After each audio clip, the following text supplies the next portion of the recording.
মিনার মণ্ডলের বাড়িতে বীরভূম জেলা পুলিশ তল্লাশি অভিযান চালিয়ে 50 কোটি 50 লক্ষ টাকার নগদ এবং সোনা সহ উদ্ধার হয়েছে।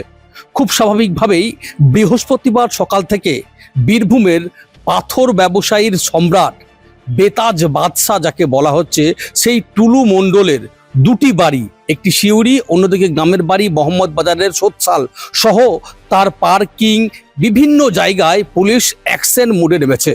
অবশ্যই সকাল থেকেই আমরা দেখতে পাচ্ছি সিউড়ি পৌরসভার যে সুভাষপল্লী টুলু মণ্ডলের বাড়ি সেখানেই মূলত পুলিশ অভিযান চালাচ্ছে এবং এই মুহূর্তে দাঁড়িয়ে সবচেয়ে বড় গুরুত্বপূর্ণ যে বিষয়ে আপডেট আমরা পাচ্ছি সেটি হচ্ছে যে সেই টুলু মণ্ডলের বাড়িতেও আবার নতুন করে সোনার হদিশ পাওয়া গেছে বলে আমরা সূত্র মারফত জানতে পারছি। আপনারা সকলেই জানেন যে 15 কেজি সোনা উদ্ধার হয়েছিল টুলু মণ্ডলের ভগ্নিপতির বাড়ি থেকে, মিনারের বাড়ি থেকে। তারপর টুলুর বাড়িতেও আবার নতুন করে সোনার হদিশ পাওয়া গেছে। যেটা আমরা জানতে পারছি ইতিমধ্যেই একজন স্বর্ণকারকে ডেকে পাঠানো হচ্ছে পুলিশের পক্ষ থেকে। এছাড়াও সোনা ওজন করার যে ইলেকট্রনিক্স যে যন্ত্র সেটাও কিন্তু নিয়ে আসা হয়েছে।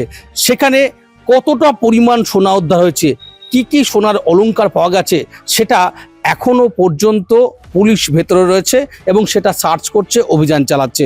অবশ্যই কতটা কি সোনা উদ্ধার হলো বা টাকা পয়সা নতুন করে উদ্ধার হলো সেটা তো অবশ্যই পুলিশ জানানোর পরও আরও আপডেট আমরা কলকাতা টিভির ডিজিটালের পর্দায় তুলে ধরতে পারবো। তবে নিঃসন্দেহে অবশ্যই বলা যেতে পারে যে বীরভূমে মিনার মণ্ডলের বাড়ি থেকে 15 কেজি সোনা, 28 কোটি 50 লক্ষ টাকা ক্যাশ পাওয়ার পর পুলিশ এই যে আবার নতুন করে অ্যাকশন মুডে টুলু মণ্ডলের বাড়ি, পার্কিং বিভিন্ন জায়গায় অভিযানে রয়েছে পুলিশ এবং এখান থেকে আর কি কি উদ্ধার হয় সেদিকে নজর থাকবে আমাদের সকলের। স্বাভাবিকভাবেই বলা যেতে পারে যে রাজ্য থেকে জেলা এই ঘটনায় রীতিমতো তোলপাড়। বীরভূম থেকে মনা বীরবংশী, কলকাতা টিভি।